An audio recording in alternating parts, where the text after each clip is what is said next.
Recentemente afirmou que a Guiné é especial. O que é que a Guiné tem de especial? Os guineenses. O que a Guiné tem de especial são os guineenses. Nós somos especiais. Nós temos que carregar este nosso ego de toda aquela quantidade de razões que nós temos para acreditarmos em nós e para acreditarmos no país. Nós temos uma história magnífica. Nós temos uma história extraordinária. No nosso espaço territorial confluíram impérios que marcaram a história da África, da nossa região. Temos tido, ao longo dos séculos, homens excepcionais na nossa história. Homens que cuja história temos que ir recuperar para que as nossas crianças, os nossos alunos, os possam estudar e reconhecer-se, reverem-se nesses homens e terem razões para o orgulho nacional. E depois, mais recentemente, nos finais do século passado, nós fizemos aquela extraordinária epopeia da luta de libertação nacional conduzida por Amílcar Cabral, em que se distinguiram centenas de homens especiais. Nós temos na nossa arte, na nossa cultura, elementos de orgulho.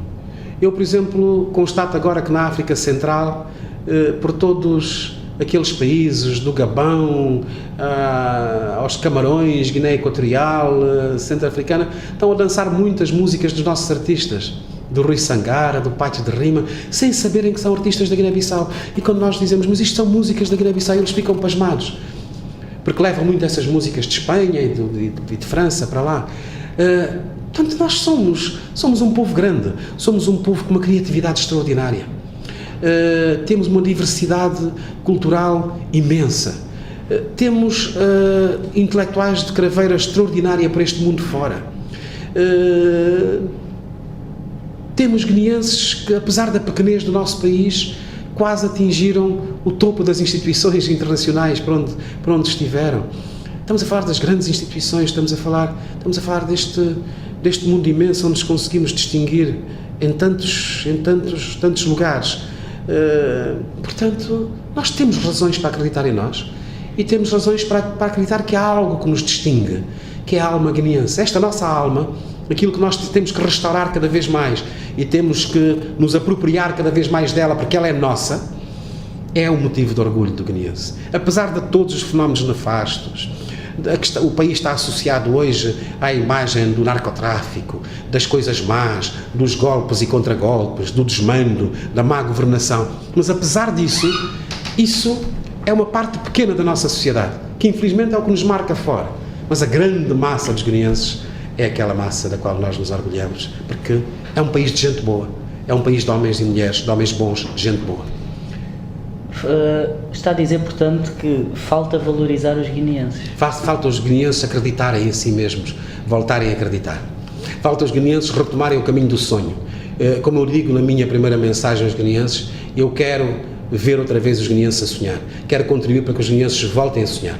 Nós sonhamos com Cabral, temos que voltar a sonhar com esta geração dos filhos e dos netos de Cabral, que se está a erguer para, de facto, mudar o curso da história. No dia das eleições, nós guineenses, se nos unirmos, se estivermos juntos, vamos mudar o curso da história da Guiné. Somos capazes disso, nós podemos e vamos fazê-lo. Portanto, isto é um motivo, de facto, de mobilização nacional, imensa, intensa. Há gente neste momento no interior a trabalhar com esta profundidade porque acreditam. Agora é preciso que o resto da nação acredite, que não baixemos os braços, porque nós somos um povo com uma história maravilhosa. Nenhum país dos PALOP fez uma luta de libertação como nós fizemos. Nenhum. Nós temos uma história heroica.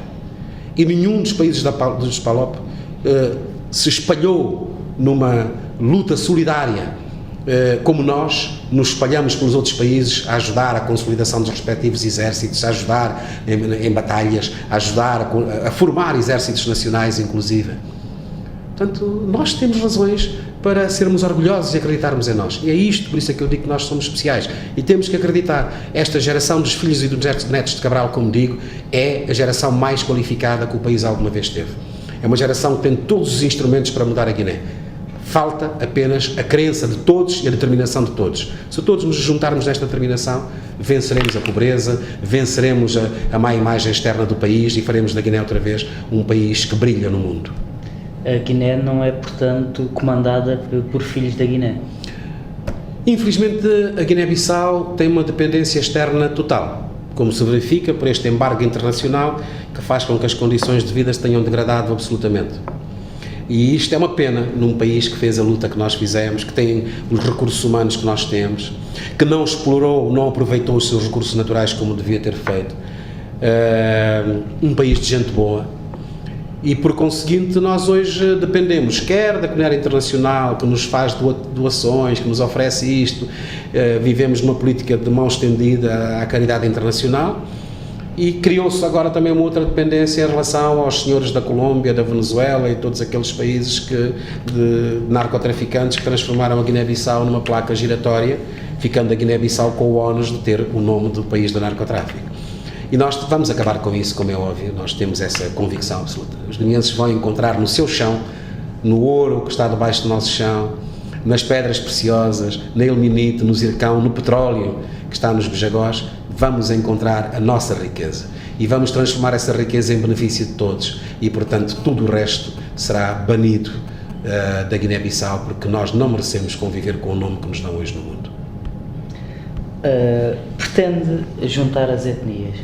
Não, eu sou uma junção de etnias. Já disse aqui anteriormente. Eu já sou uma junção de etnias. E como é que o vai fazer? Sabe que nós, refletindo há dias sobre a história dos nossos últimos 500, 400 e tal anos, 500, vemos que o encontro entre a Europa e a África se processou num momento infeliz para a África, num momento de dissolução dos impérios, portanto, de lutas internas entre os principados dentro dos impérios africanos. Foi um momento menos feliz. E por isso mesmo houve, ao longo de muitos séculos, um processo de fragmentação depois com o processo colonial. Mas o processo de colonização na Guiné é recente. O processo de colonização da Guiné é de 1900 e poucos para a frente. A rendição dos bejagós, do reino dos bejagós, é de 1930 e tal.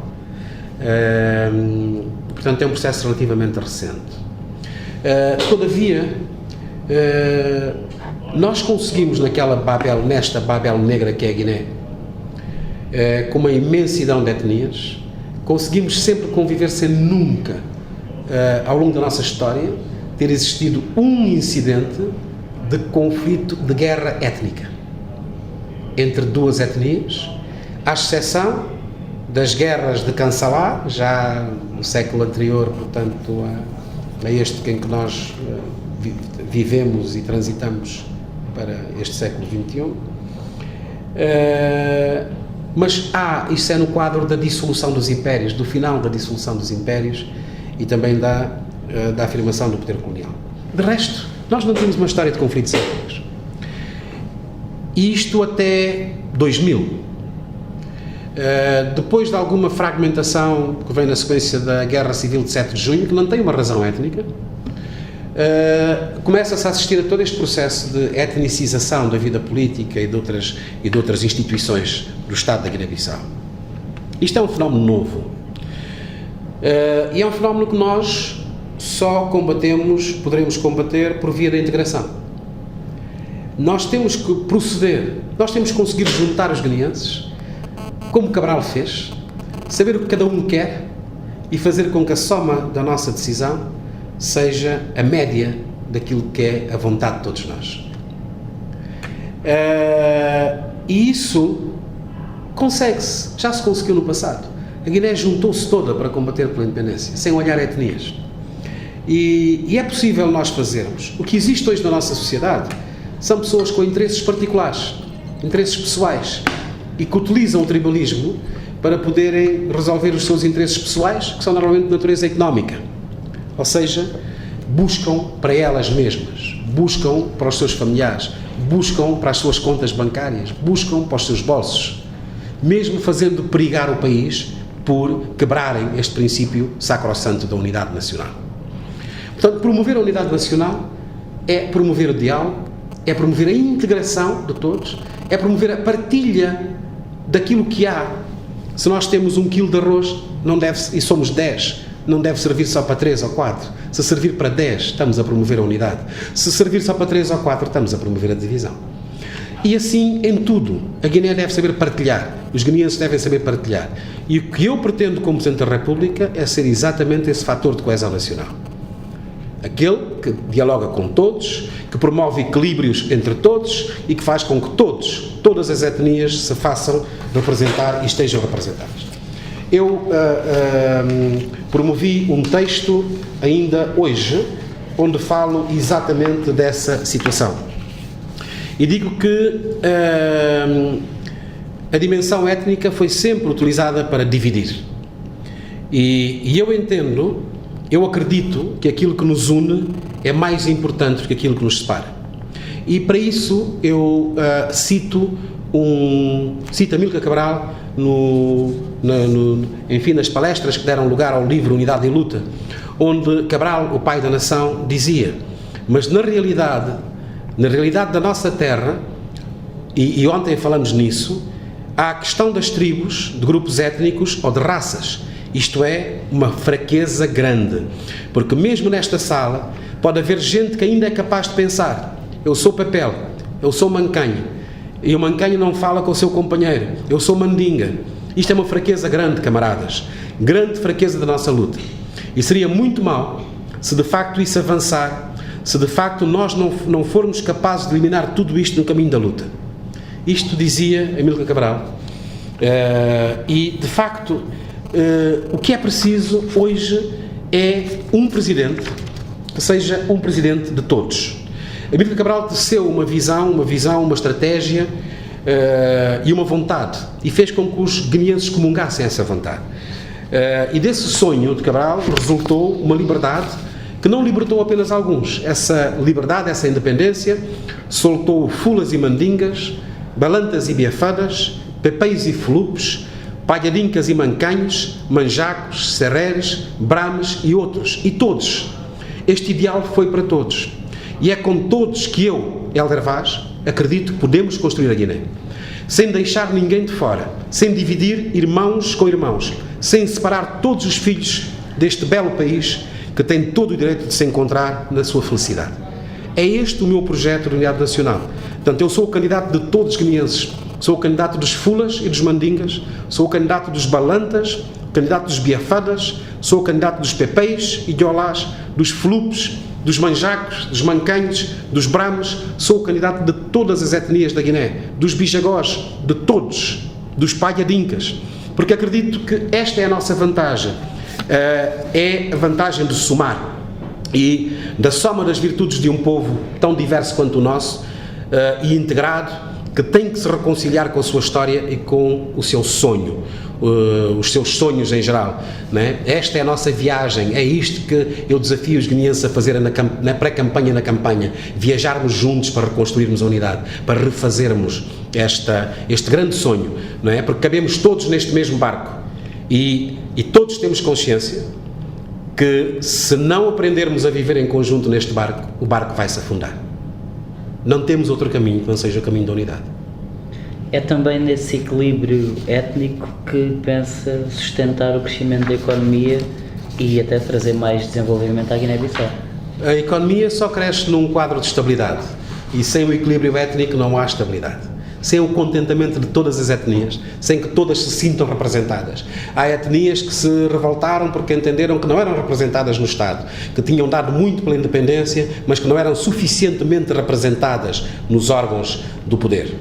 E há outras que, por outras razões, manifestam a sua revolta. É preciso um presidente do equilíbrio, um presidente que saiba juntar todos, promover a unidade. Eu hoje percebo mais do que nunca, melhor do que nunca, com a idade que eu tenho hoje, com a maturidade que tenho, entendo aqueles apelos à unidade nacional feitos no passado. Costuma-se dizer em crioulo: Lubo, negar-me quadal palha de bobra. Eu lembro-me nas eleições de 94, de tanto ter ouvido, por causa da questão do Ruanda, os apelos à unidade nacional. Eu não previa que pudessem vir tantos perigos para a Guiné, mas mais velhos e mais experientes, de facto, viram-no. E hoje devemos tirar-lhes o chapéu, curvarmos-nos à sua memória e dizer, sim, senhor, tinham razão. Havia um perigo de fragmentação do país, de tribalização do país. Vamos corrigir esse erro. Vamos todos juntos, como irmãos, dar as mãos e resolver este problema que nos pode causar problemas ainda maiores no futuro. Escreveu há alguns anos que um dos seus objetivos de vida é não passar esta peregrinação terrena sem deixar obra feita para proveito das gerações vindouras. Pode-se dizer que esta candidatura será o início desta sua grande obra? Eu quero que seja a grande obra dos guineenses. Como eu disse há bocado, eu não consigo mudar a Guiné sozinho e ninguém o consegue, só Deus. Eu sou um homem de Deus, como todos sabem, sou devoto e acredito que é Deus que nos dá a força e nos cria as condições e cria um momento na história. Os homens agem e, enfim, Deus abre os caminhos. E, portanto, eu quero servir. Quero servir, como dizia também hoje num outro escrito, quero servir como um simples cidadão, um simples guineense. E lembrava-me da expressão de Cabral, que dizia que ele é um simples africano. E dizia que somos todos filhos do ventre desta terra maravilhosa, esta Guiné fascinante, onde nós enterramos os nossos umbigos. E hoje a Guiné está moribunda. Mas só a unidade daqueles que partilham o solo dos nossos umbigos poderá fazer renascer esta nossa terra-mãe. Eu acredito no renascimento da Guiné. Temos um projeto, uma vontade e estamos determinados a construir uma Guiné-Bissau como a sonhou Amílcar Cabral e todos os nossos heróis e mártires da libertação. Esta é a nossa determinação. Portanto, saibamos, dizia eu, como dizia Cabral, saibamos ser homens e mulheres simples africanos que querem saldar a sua dívida para com o seu povo e viver a sua época.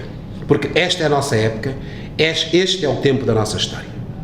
Portanto, eu quero tão somente saldar o meu contributo pessoal, como simples cidadão, para com a Guiné-Bissau. Disto, dizia eu, há uns anos atrás, ao dizer que não quero passar por esta peregrinação terrestre sem deixar obra.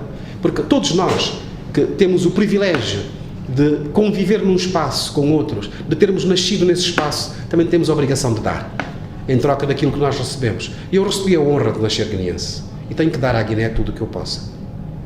Já falou várias vezes aqui de Amílcar Cabral. É a sua grande inspiração? Amílcar é a minha referência. Amílcar é a minha inspiração, dir-se-ia na linguagem moderna hoje da gestão, o meu guru, e é para toda uma geração. Eu sou cabralista, a minha formação é inspirada em Cabral. E Cabral deixou uma obra para todo o sempre, uma obra escrita, acessível, infelizmente não tão acessível às gerações dos jovens de hoje. Temos que torná-la acessível, é o grande instrumento de conjugação de um pensamento guineense que se forjou a partir dos finais dos anos 50, com o início de toda esta cultura da libertação nacional, e que acaba por encontrar a sua síntese nos escritos e nas conferências de Cabral. E este é um roteiro, é um guião ainda hoje muito válido. Cabral não está desatualizado, Cabral está vivo. O pensamento de Cabral está vivo. E enquanto nós agirmos para materializar, para concretizar esse pensamento, Cabral continua a viver. Se fosse eleito agora, qual era a mensagem que gostaria de deixar aos guineenses? Unamo-nos. Uma só palavra, unamo-nos. Porque se unirmos, podemos tudo. Unamo-nos.